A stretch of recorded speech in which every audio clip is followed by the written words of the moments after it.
Muscles हैं जो normal inhalation में इंपॉर्टेंट रोल प्ले करती हैं, जैसा कि आप जानते हैं एक डायफ्राम जो कि कॉन्ट्रैक्टेड होकर लोअर डाउन और फ्लैट हो जाता है, जिससे कि थोरासिक कैविटी की एंटेरो पोस्टीरियर एक्सिस पर वॉल्यूम इंक्रीज हो जाती है, और दूसरी एक्सटर्नल इंटरकॉस्टल मसल्स जो कि कॉन्ट्रैक्ट जब होती हैं तो वो लिफ्ट करती हैं हमारे रिब्स को और हमारे स्टर्नम को अपवर्ड या आउटवर्ड कहना चाहिए, जिससे कि डॉर्सो वेंट्रल एक्सिस पर हमारी थोरासिक कैविटी की वॉल्यूम जो है वो इंक्रीज हो जाती है।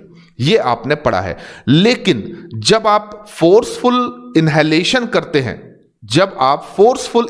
करते हैं तो मैं आपको बताना चाहता हूं कि हमारे डायफ्राम और हमारी एक्सटर्नल इंटरकॉस्टल मसल्स के अलावा हमारे एब्डोमिनल मसल्स भी यहां पर काफी इंपॉर्टेंट रोल प्ले करती हैं। यानी कि आप जब फोर्सफुल इनहेलेशन करेंगे तो आप नॉर्मल से ज्यादा यानी कि एक एक्सेस अमाउंट ऑफ एयर को अपने लंग्स में भरेंगे, आप एक एक्सेस अमाउंट ऑफ एयर को अपने लंग्स के अंदर एंटर कराएंगे।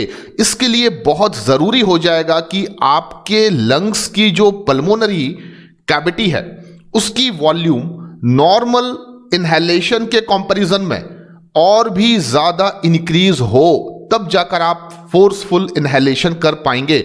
और इसके लिए जरूरी है कि आपकी जो थोरासिक कैविटी है उसकी भी वॉल्यूम नॉर्मल इनहेलेशन के कंपैरिजन में और भी ज्यादा इंक्रीज हो। अब यह पॉसिबल तभी हो सकता है जब डायफ्राम और एक्सटर्नल इंटरकॉस्टल मसल्स के अलावा आपकी एब्डोमिनल मसल जो है वो यहां पर एक इंपॉर्टेंट रोल प्ले करे। तो मैं कह सकता हूं, अगर आप अपने डायफ्राम को कॉन्ट्रैक्ट करते हैं,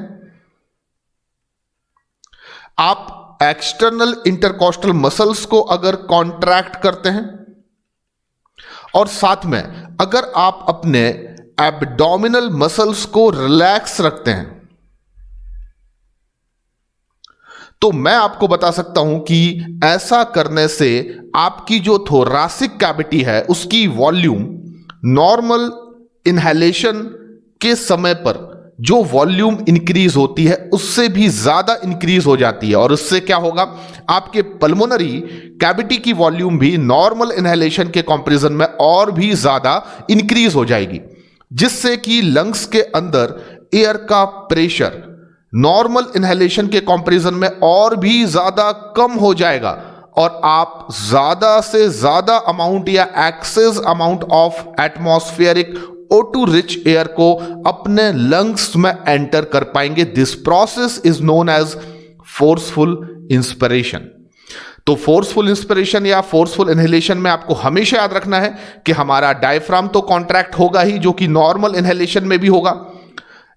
एक्सटर्नल इंटरकॉस्टल मसल्स भी कॉन्ट्रैक्ट होंगी जो नॉर्मल इनहेलेशन में भी होती हैं, लेकिन यहां एडिशनल मसल जिसका रोल होगा वो है एब्डोमिनल मसल्स, जो कि रिलैक्स रहेंगी। अगर आप अपनी एब्डोमिनल मसल्स को रिलैक्स कर लेते हैं ड्यूरिंग द इनहेलेशन, तो ऐसी कंडीशन में आप ज्यादा से ज्यादा अमाउंट ऑफ एयर को अपने लंग्स में एंटर कर पाएंगे और यही प्रोसेस है फोर्सफुल इनहेलेशन। चलिए आगे बढ़ते हैं।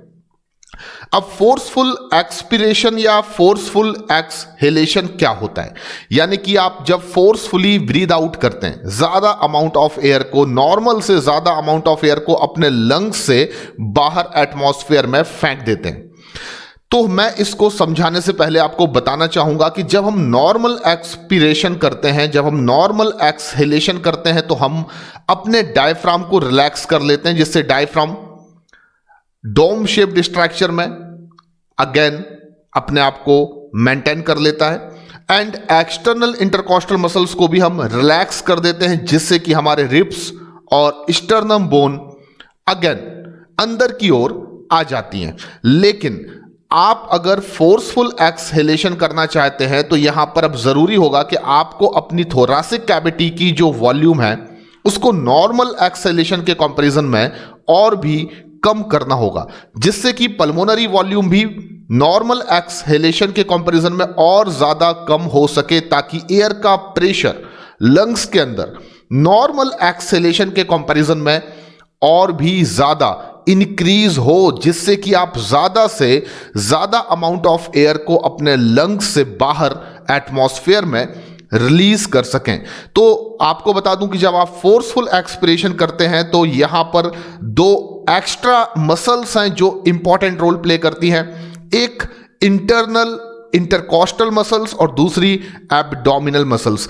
Diaphragm and external intercostal muscles तो नॉर्मल एक्सेलेशन में भी इंपॉर्टेंट रोल प्ले करती हैं, लेकिन जब बात आपसे की जाएगी कि फोर्सफुल एक्सेलेशन में इनमें से कौन सी ऐसी मसल्स हैं जो एडिशनल इंपॉर्टेंट रोल प्ले करती हैं, तो आपका आंसर होगा internal intercostal muscles and abdominal muscles. अब इस मैकेनिज्म को मैं आपको समझाता हूं। जब आपको फोर्सफुल एक्सपिरेशन करना होगा तो उस समय आप क्या करेंगे? आप डायफ्राम को रिलैक्स करेंगे, आप एक्सटर्नल इंटरकॉस्टल मसल्स को रिलैक्स करेंगे एज यूजुअल, जैसा कि आप नॉर्मल एक्सेलेशन में भी करते हैं। लेकिन इसी समय अगर आप अपनी इंटरनल इंटरकॉस्टल मसल्स को कॉन्ट्रैक्ट कर देते हैं, आपने क्या किया? डायफ्राम को और एक्सटर्नल इंटरकॉस्टल मसल्स को रिलैक्स कर दिया, जबकि आपने इंटरनल इंटरकॉस्टल मसल्स को क्या कर दिया? कॉन्ट्रैक्ट कर दिया, जो क्या करेंगी? रिब्स को और स्टर्नम को और अंदर की ओर खींचेंगी। जब आपकी इंटरनल इंटरकॉस्टल मसल्स कॉन्ट्रैक्ट होंगी तो आपका जो रिब केज है, जो आपके स्टर्नम बोन है, वो और भी ज्यादा अंदर की ओर खींचेगी, जिससे कि आपकी थोरासिक कैविटी की जो वॉल्यूम है वो नॉर्मल एक्सेलेशन के कंपैरिजन में और भी ज्यादा रिड्यूस हो जाएगी। और उसी समय पर अगर आप अपनी एब्डोमिनल मसल्स को भी कॉन्ट्रैक्ट करेंगे, इसी समय अगर आप अपनी एब्डोमिनल मसल्स को भी क्या करेंगे?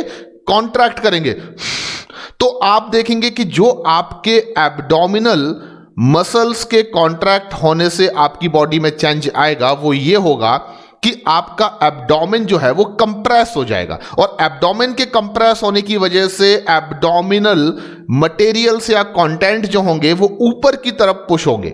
जब एब्डोमिनल कंटेंट ऊपर की तरफ पुश होगा तो वो थोरासिक कैविटी की वॉल्यूम को एंटेरो पोस्टीरियर एक्सिस पर नॉर्मल एक्सेलेशन के कंपैरिजन में और भी ज्यादा रिड्यूस कर देगा, जिससे कि आपकी पल्मोनरी कैविटी नॉर्मल एक्सेलेशन के कंपैरिजन में और ज्यादा छोटी हो जाएगी, उसकी वॉल्यूम और ज्यादा कम हो जाएगी, और एयर का प्रेशर लंग्स के अंदर नॉर्मल एक्सेलेशन के कंपैरिजन में और भी ज्यादा इंक्रीज होगा, जिससे कि आप ज्यादा से ज्यादा amount of CO2 rich air को एक्सपायर्ड या कह सकते हैं कि अपनी बॉडी के बाहर रिलीज कर पाएंगे। This process is known as forceful expiration. तो आई होप कि आप इस कंसेप्ट को समझ गए होंगे। अब जल्दी से मैं आपको एक कंपैरेटिव स्टडी कराता हूं जिसमें नॉर्मल इंस्पिरेशन और फोर्सफुल इंस्पिरेशन को मैं कंपेयर करूंगा।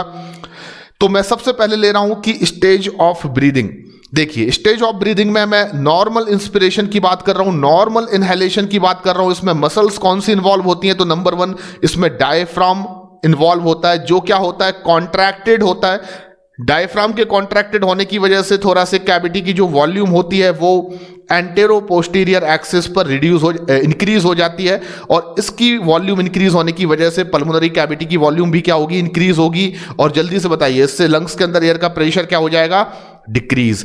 नॉर्मल इंस्पिरेशन में जो सेकंड इंपॉर्टेंट मसल इन्वॉल्व होती है वो है एक्सटर्नल इंटरकॉस्टल मसल्स, और एक्सटर्नल इंटरकॉस्टल मसल्स जो है उसमें क्या होगा? कॉन्ट्रैक्शन होगा, और इसके कॉन्ट्रैक्ट होने की वजह से जो थोरासिक कैविटी की वॉल्यूम है वो डॉर्सो वेंट्रल एक्सिस पर क्या होगी? इंक्रीज होगी, जिससे कि पल्मोनरी कैविटी की वॉल्यूम भी इंक्रीज होगी और लंग्स के अंदर एयर का जो प्रेशर होगा वो डिक्रीज हो जाएगा। तो नॉर्मल इनहेलेशन में दो मसल्स इंपॉर्टेंट रोल प्ले करती हैं, diaphragm and external intercostal muscles. लेकिन जब मैं इसका कंपैरिजन करूंगा फोर्सफुल इंस्पिरेशन या फोर्सफुल इनहेलेशन से, तो मैं आपको बता दूं इसमें 3 important muscles important role play करेंगी।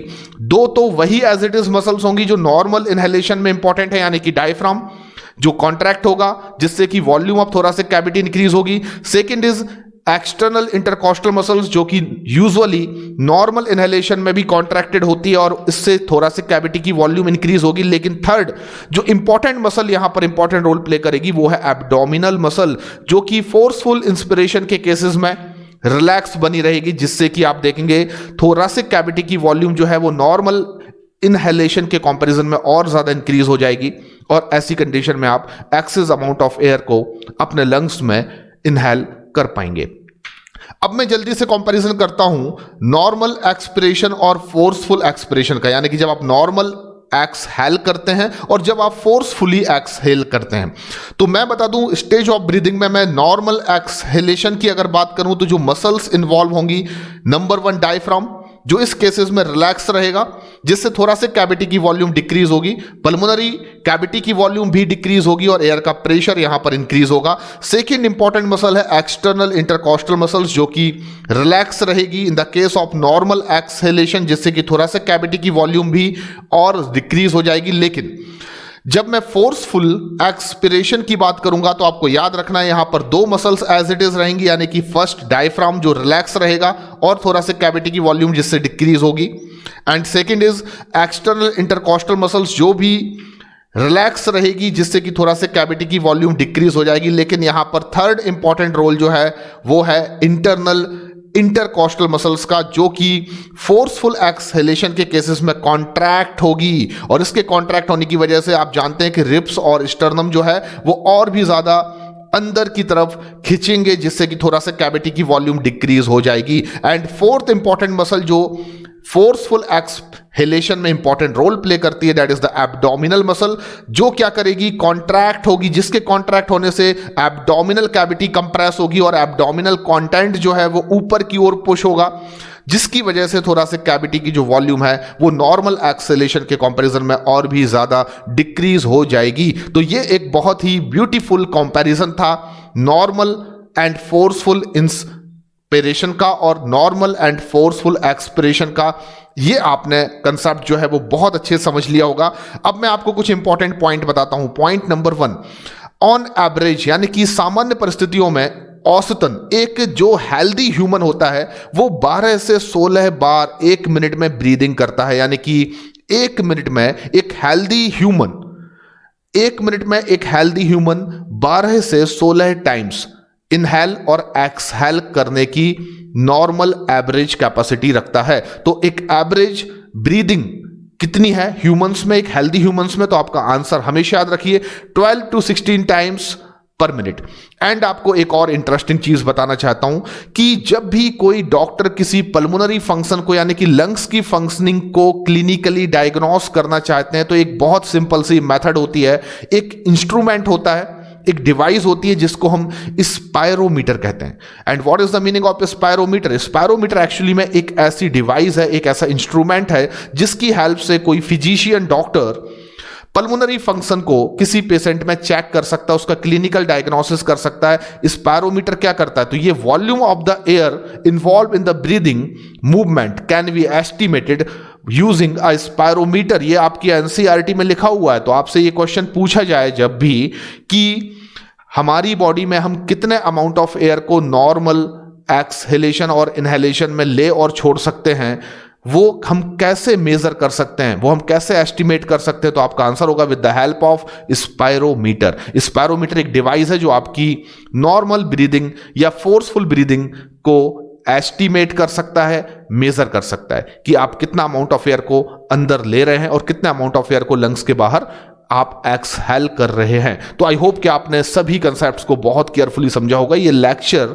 बहुत इंपॉर्टेंट था, इसमें जो भी मैंने चीजें आपको कंपैरेटिवली बताई हैं वो आपको याद रखना है और ये नीट के पॉइंट ऑफ व्यू से भी काफी इंपॉर्टेंट लेक्चर हो सकता है। तो आज के लेक्चर में इतना ही। आगे के लेक्चर में मैं आपसे डिस्कस करूंगा और भी बहुत ज्यादा इंटरेस्टिंग टॉपिक्स के बारे में जो breathing and gaseous exchange chapter से रिलेटेड होंगे। तब तक के लिए थैंक यू वेरी मच, धन्यवाद।